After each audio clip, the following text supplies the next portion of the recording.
মামলার জট কমাতে সকলের সহযোগিতা চেয়েছেন নবনিযুক্ত প্রধান বিচারপতি জুবায়ের রহমান চৌধুরী। সকালে সুপ্রিম কোর্ট আইনজীবী সমিতির দেয়া সংবর্ধনায় কথা বলেন তিনি।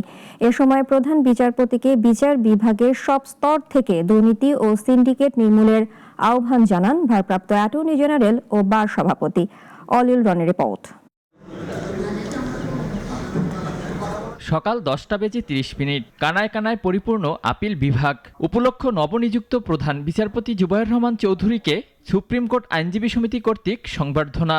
তিনি জাতির জন্য, গণতন্ত্রের জন্য 26তম প্রধান বিচারপতি হিসেবে দায়িত্ব নেওয়ার পর সকাল 10:30টার কিছুক্ষণ পর প্রথমবারের মতো এজলাসে আসেন জুবায়ের রহমান চৌধুরী। সঙ্গে ছিলেন আপিল বিভাগের আরও 5 বিচারপতি। পরে শুভেচ্ছা বক্তব্যে ভারপ্রাপ্ত অ্যাটর্নি জেনারেল তুলে ধরেন অর্থনৈতিক দুর্নীতির পাশাপাশি বুদ্ধিভিত্তিক দুর্নীতির ভয়াবহতা। বিচারক নিয়োগের সময় একাডেমিক ও পেশাগত যোগ্যতা ও দক্ষতার পাশাপাশি ব্যক্তির নৈতিক মান, সততা ও সাহসিকতার বিষয়গুলো বিবেচনায় নেওয়ার ব্যাপারে আপনার সদয় দৃষ্টি আকর্ষণ করছি। তবে বিচার বিভাগ দুর্নীতিমুক্ত না হলে মামলার জট কমানো সম্ভব নয় জানিয়ে মিথ্যা মামলা বন্ধ করার আহ্বান জানান বার সভাপতি। সুপ্রিম কোর্টের বেঞ্চ অফিসার পিয়ন সহ সব অফিসার কোর্টের দুর্নীতিমুক্ত করার জন্য যথাযথ পদক্ষেপ গ্রহণের জন্য আপনারা আপনার নিকট আশা করছি।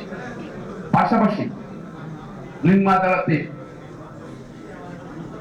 ঢাকা সহ অনেক নিম্ন আদালতে জামিন হয় এটিআর এর মাধ্যমে, এটা বন্ধ করতে হবে। পরে এজলাসে নিজের প্রথম বক্তব্যে মামলার জট কমাতে সকলের সহযোগিতা কামনা করেন প্রধান বিচারপতি। I express my gratitude to all of you for being present here on this chilly, windy morning.